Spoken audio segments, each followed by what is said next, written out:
copyrighted program created for the Rio Grande Oil Company.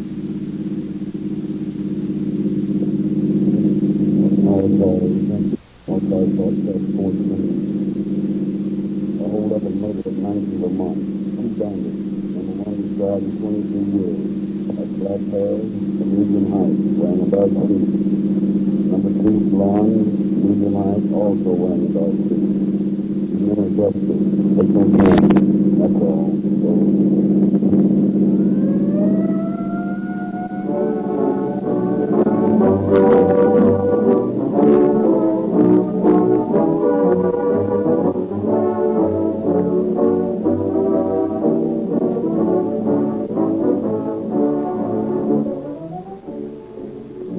Police departments of the largest cities in the West join today with the officials of fire departments, sheriff's officers, and other emergency departments in paying tribute to one of their greatest allies in the war on crime, Rio Grande cracked gasoline.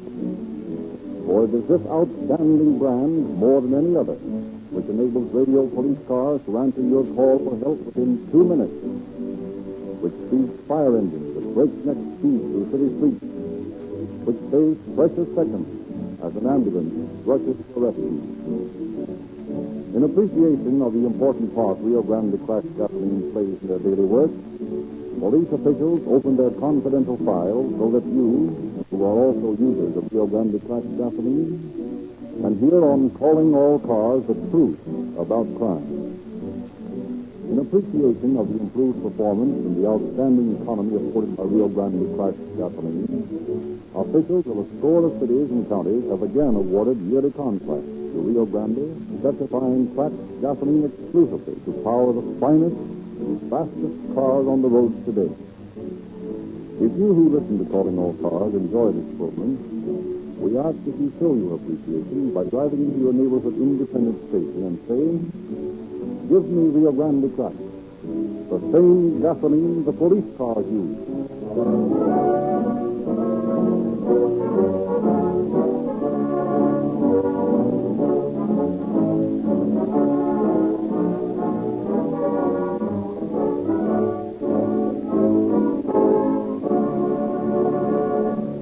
Now we present Chief of Detectives H.S. Figger of the Los Angeles Police Department.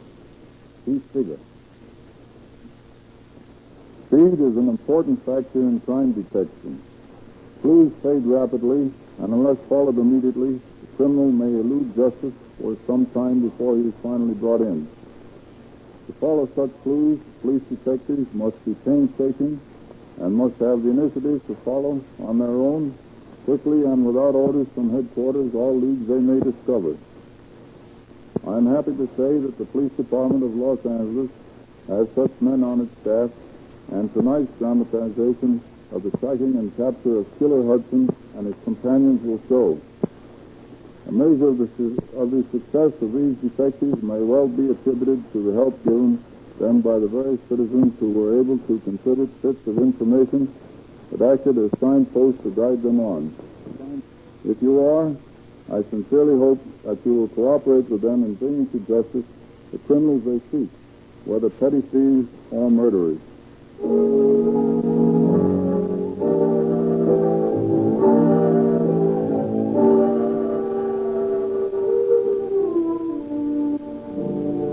few nights before Christmas, 3 years ago, Alfred Kahn, the proprietor of a malt and bottle supply store on South Vermont Avenue, was preparing to close up shop when a pair of young men walked into the place.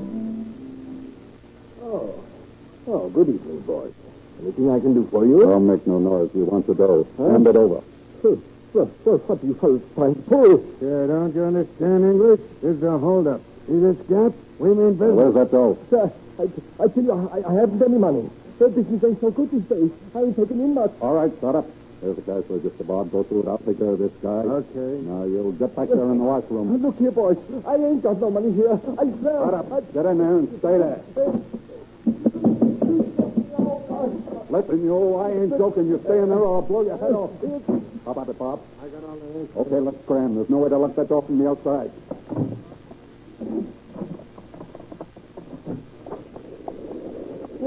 Help!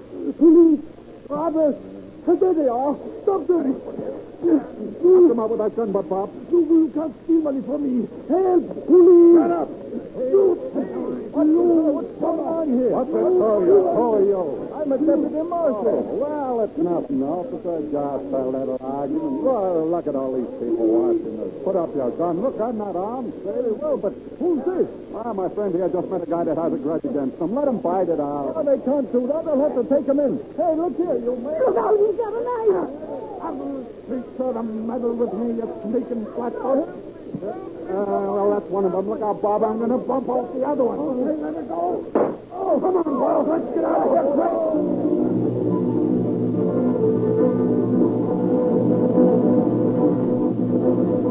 It's a matter of moments, almost seconds, before a police radio car has arrived at the scene of the crime. Detective Lieutenant Frank E. Ryan, on his way home for dinner, seeing the crowd parks his car and investigates. Oh, Ricky, what's trouble? Traffic accident? Not this time, Frank. It's murder. One man stabbed to death and another shot. A holdup. Oh, nice mess, isn't it? I saw the whole thing, officer. You did? I heard that young fellow tell the officer to put his gun away and tell him that he wasn't armed. It was murder, all right. Will you please give this officer over here your name and address? Oh, yes, I'd be glad Do you think you could recognize these men if you saw them again? Oh, I'd recognize that black-haired one anywhere. I'll never Uh-huh. forget those terrible eyes of his. He looked like a madman, I tell you. Well, Frank, here are a couple of clues.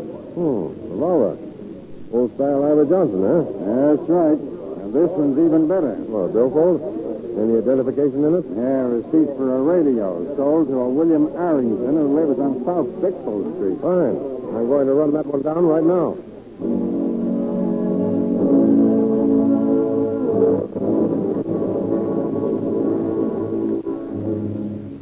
An hour later, Joe Taylor, chief of detectives, holds council of war with Inspector Detectives Davidson and detectives Joe Filkus and Bill Baggett. This doesn't look like an amateur's job to me. The fact that these fellows would commit murder rather than submit to arrest shows they couldn't stand a pinch. Now, it's my guess that they've done time somewhere before this. And from what all the witnesses say, they are plenty tough. Now, if you run across them, boys, I don't want you to take any chances. Be ready for trouble. Oh, hello, Frank. Oh, Steve. How'd you make out on that South Bixby Street address? I didn't. The manager of the apartment house says there's never been anyone called Arrington to live there since he took the place over 6 years ago. That's a bad break. If those birds aren't rounded up tonight, we won't have a chance in 1,000 of finding them. Maybe the fingerprints from that billfold and gun have made something. I'll call Barlow. Hello, Barlow. Taylor speaking. Get any prints from that billfold or revolver? Yeah. Okay. Goodbye. Prints were too smudged to do any good. It's like the cards are stacked against us in this deal. No. Wait a minute. Let me see the receipt for that radio. Oh, yeah. Here, Chief. The Great Western Furniture Company. Now listen, Baggett. Take this receipt and go down there. Find out who that radio was sold to and what address it was delivered to. Yeah, but that place is probably closed. Well, there'll be a night watchman around there. Talk to him. Get to the man who sold that radio. We've got to hit this thing tonight.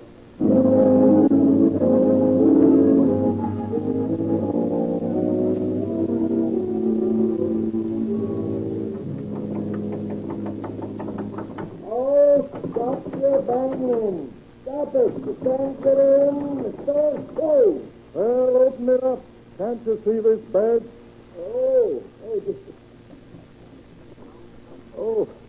I beg your pardon, officer. I thought it was somebody wanting to buy a Christmas radio. They pester me half the night this time of year. Yes, officer, just step inside. I'll shut the door. Thanks. I'm trying to run down the sale of a radio. Here's the receipt for it. Can you tell me who might have sold that machine? Well, now, let me see. This number here, 1768, see it? Yeah. Well, that's the salesman's number. Let's just look in my book here. Yeah. Here we are, 1768. Is, Harry Dobbs. Well, can you get him on the phone for me? Yes, I think I can. Just step back here with me. Yeah. Wait a minute, I'll switch on this light. Here you are. 2, 1, 4, 3. They're ringing them now. Hello, Mr. Dodd. This is Lieutenant Baggett of the Los Angeles Police Force. I'm trying to get a line on the purchase of a radio sold by you on November 16th. Yeah, I have the receipt here for a Thanasis portable model made out to William Arrington. You do? Well. Yeah. Yeah. Wait until I get that written down. Yeah, go ahead. You have the address? Fine. The Worcester Arms? Fine. No, I can't stop to tell you what it's about now. Just read tomorrow morning's paper.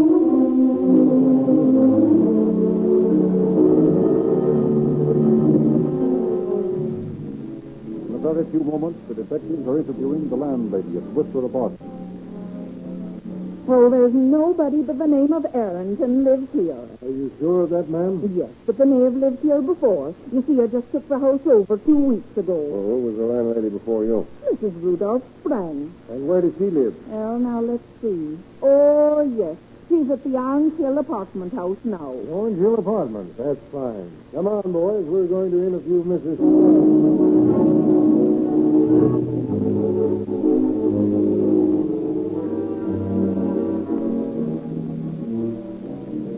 Yes, Inspector, there was a Mr. Arrington lived there with his wife. He had a double apartment with Mr. and Mrs. O'Neill. And they You say they've moved, Mrs. Spang? Yeah, just a few days ago. Well, can you imagine that? Arrington was about 25 years of age. How tall was he? Oh, I should say about 6 feet, and he had black eyes. What did O'Neill look like?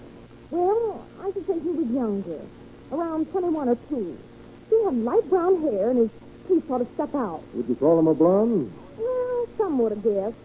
He was a good deal lighter than Arrington. You have no idea where these people went, huh? No, I haven't.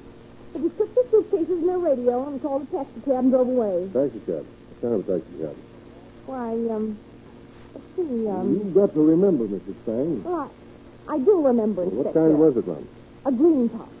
Yeah, I'm sure. It was a green top. That's fine, Mrs. Spang, and thanks a million. Come on, boys, down to the Green Top office. In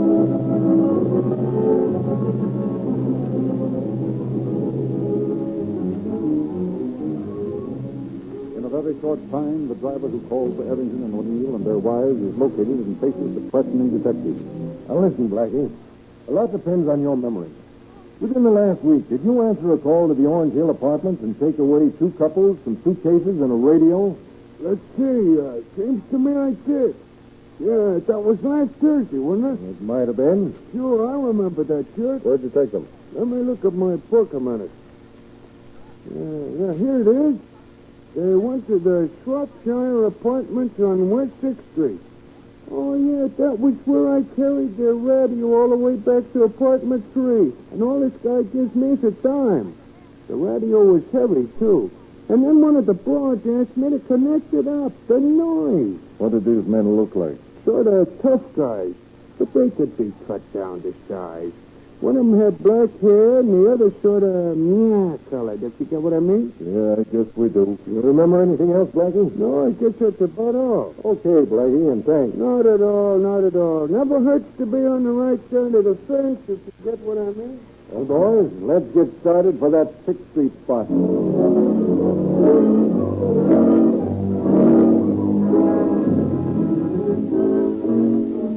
Relentlessly following each meager clue, the detectives arrived at the Shropshire Apartments on 6th Street.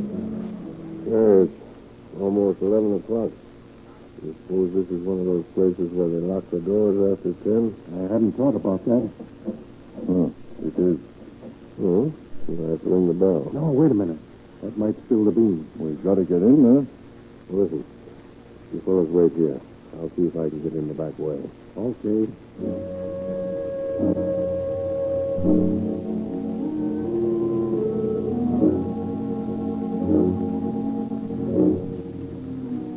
Ryan lets himself in by the back door of the apartment house and a moment later admits his colleagues through the front entrance.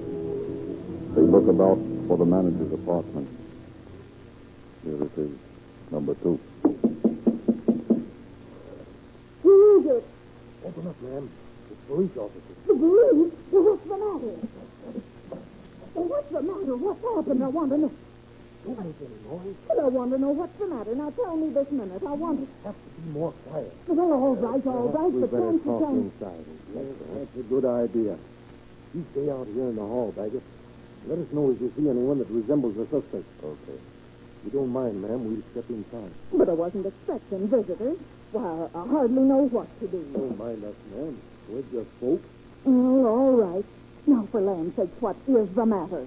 Well, ma'am, have you a couple of tenants by the name of Arrington and O'Neill? Possibly accompanied by their wives? Yeah, they're here. What have they done? Well, there was a nasty shooting and stabbing scrape over on Vermont early this evening, and one man was killed. And them fellas did it? Well, we don't know about that, but we want to talk to them. Are they in their apartment now? Well, I don't think so. I saw them go out about 9 o'clock, all four of them. And I ain't heard them come back yet. Oh, great Scott, Inspector. Do you suppose they'd land on us again? Are you certain they'll be back, ma'am? Well, I hope so. I'd hate to be beat out of my rent. Wouldn't be so hard for them to sneak out of the back way with their grip. No, I've had it happen before. I'll just take a look in their apartment right now. Now, wait a minute. Let's see. Here's the key, number 3. We'll go with you, ma'am. Well, all right. You can sign up, Baggett? All square. Good. Keep your eyes open. We're going back to look at the apartment. Right.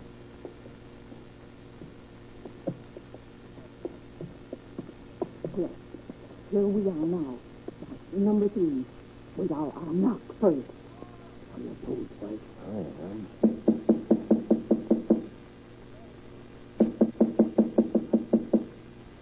Well, I guess they're not here, all right. Here, wait until I switch on the light. Now, that's better now. Let's see. Well, I guess they'll be back. Look, here's their clothes in the closet, and their radio's still here. That's fine. Now we'll just wait here, ma'am, until they get back. Well, what can I do? You can help most if you just remain quietly in your apartment. Well, all right. But look here. Don't you go messing up this place. Don't worry, we won't. No, it's you ask that officer who's at the door to step back here. Oh, all right. Looks like these birds are wise to the racket, all right. Jumping around from one place to another every week or two. Hard to move every time they pull a job, huh? What a life. One skip ahead of the law. You'd think they'd learn. Yeah, but they're too stupid. You've got to be stupid to be a crook. I guess you're right there, Frank. Want to see me, Inspector? Yes, Bill.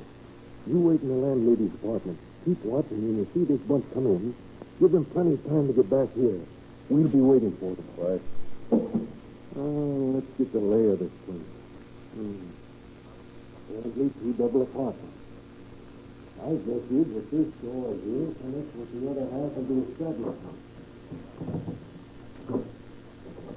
Locked from the other side. Well, then they might come in from the other apartment, huh? They might. Yeah. Let me get at that lock. I think I can pick it open. Might just as well have something to do while we're waiting.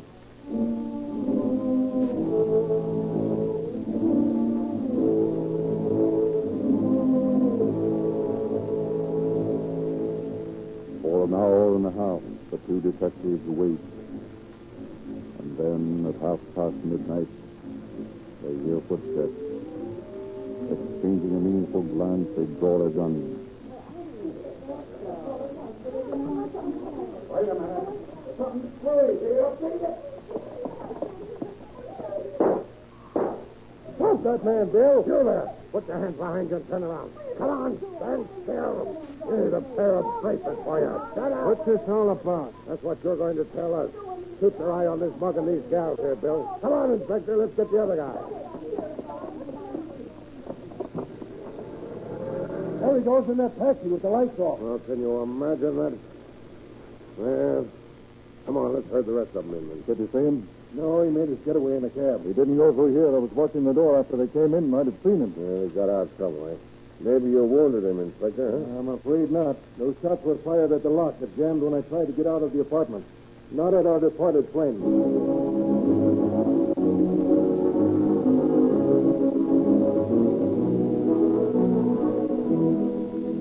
All Although O'Neill readily admits his identity, he denies all knowledge of or complicity in the murder of the young Deputy Marshal or shooting of Albert Kahn. The next day, Lieutenant Ryan takes O'Neill to the Cedars of Lebanon Hospital to face his victim of the previous night. You may come in now, Lieutenant. Thank you.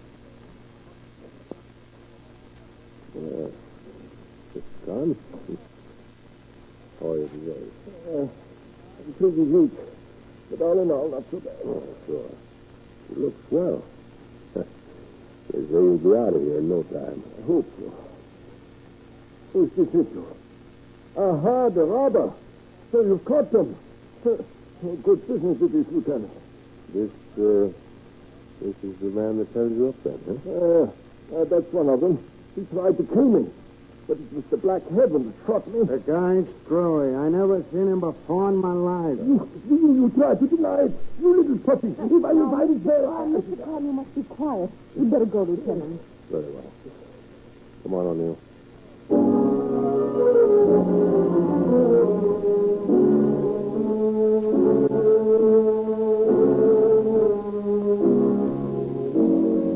Ryan returns with O'Neill to Inspector Davidson's office at headquarters. Well, Inspector, Mr. Kahn just identified O'Neill as one of the two men who robbed and shot him. Is that correct, O'Neill? Oh, I guess I'm hooked, all right. Yeah. You ready to talk? Yeah, I guess so. Send me a stenographer to take a statement. How much did you get for this job, O'Neill? $12 was my cut. Bill said he lost all the silver in the fight, and we only had $24 in paper when we got back. $12 for a human life, huh? Well, that guy had no right butting in. Where'd things on, O'Neill? How should I know? Are you sure you don't know? If I did, I wouldn't tell you, Dick. You've got me. Aren't you satisfied? No. Are you? You want to take this rap by yourself? What difference does it make? Besides, I don't know where Bill's gone. Only I'll bet he gets as far away from Los Angeles as possible. On $12. $12 will take some guys a long way.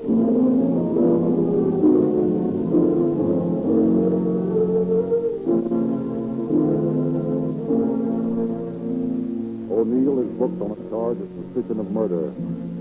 His wife and Arrington's girlfriend are held 2 days as material witnesses, but when they convince the police that they know nothing about the case, they are released. With only O'Neill in custody, the work of the police is but half finished. Ryan ponders ways and means of arriving at a complete solution of the crime. Inspector, I'm convinced that this other man, Harrington or Bill or whatever his name is, has a criminal record. Yes, but how are they going to locate him with nothing more than an eyewitness description? Well, there is a way. It may take years. What's that? I'm going to start with the mug books of the hold-up men, and I'm going to ask those witnesses one by one to go through them with me until we find the man we want. Go to it.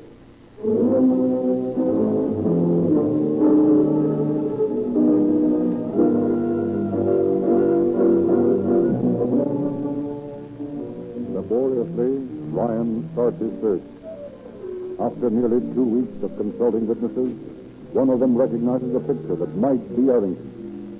The suspect is interviewed, but does not match the descriptions of height and weight, and is furthermore by no means a professional criminal. Ryan continues his search of the mug books for a man taller than the first suspect, but resembling him otherwise. On January 23rd, 1931, just a month after the crime, he finds the mug of one William Hudson, whose picture is immediately and unanimously identified by the various witnesses as the murderer.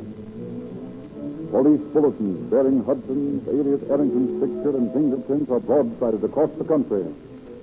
Finally, on February 7th, word comes that Hudson had been arrested in Salt Lake City on the vagrancy charge several days previous. On direction from Los Angeles, Hudson is held, and Ryan travels north with an Oregon boot, a leg iron weighing 30 pounds, to bring back his man. Hudson doesn't open up to Ryan until they're on the train on the way back. And then Ryan employs some subtle psychology on it. Well, now that we're all settled down, Ryan, I'm warning you there's no use trying to get nothing out of me. What are you getting at? I ain't answering no questions, see? Well, I hadn't intended to ask any. Well, that's a good thing, because I ain't the blabbing kind, get me? You can't make me talk. I'm tough, and I can take it, see? Say, you are tough, aren't you? I wouldn't want to get in the jam with you myself. Yeah, and you'd be right there. Yeah, I guess there's plenty more like me. Take that little girl that was cashiering in that restaurant in Spring Street that you and O'Neill held up last month.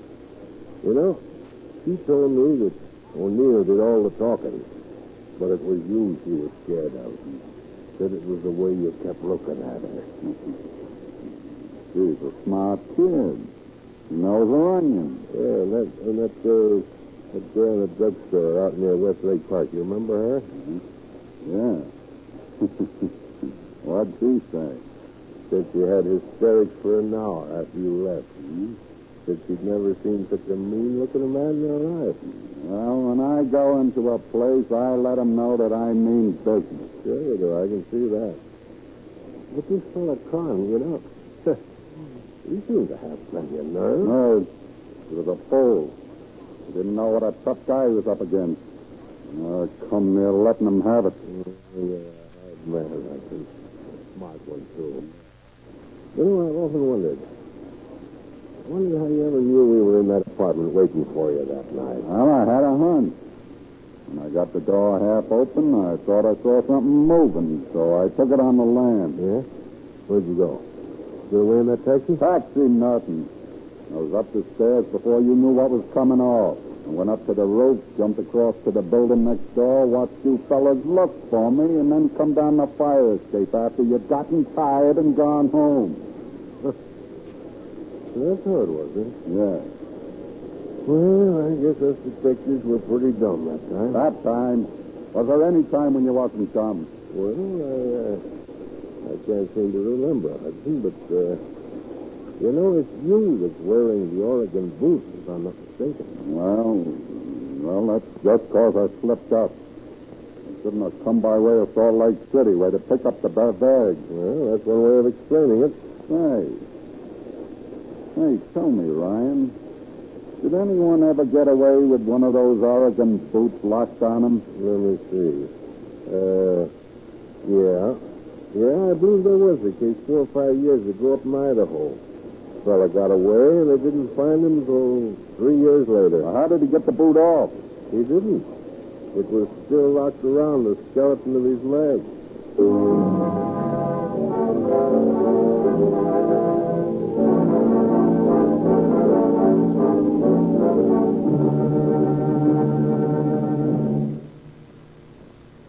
Both of these men were brought before justice to answer for their crimes, which they did in full on October the 2nd, 1931, when they were hanged in Folsom Prison. Thank you,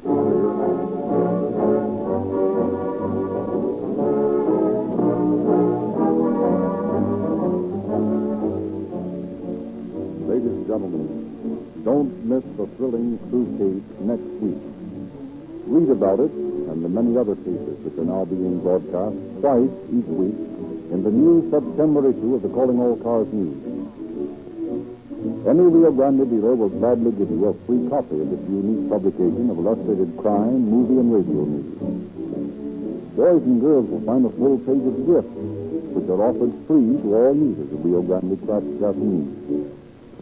Every time you purchase gasoline, you help some youngster get a junior detective outfit by merely specifying Rio Grande crack. And you do yourself a favor as well. For no other gasoline on this market can give you greater speed or power. Very few brands can even equal the outstanding performance of Rio Grande crack. It costs no more to get the only gasoline that gives you police car performance.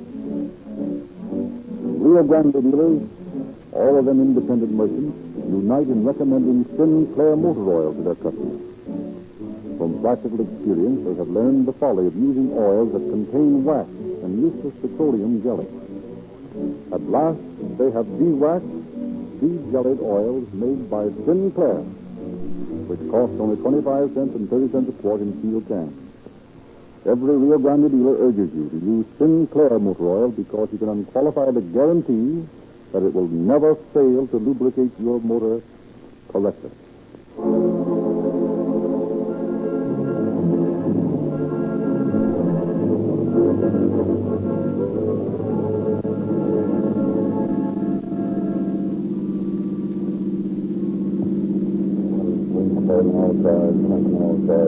Translation broadcast 14. Special charges broadcast 9 seconds. That's all.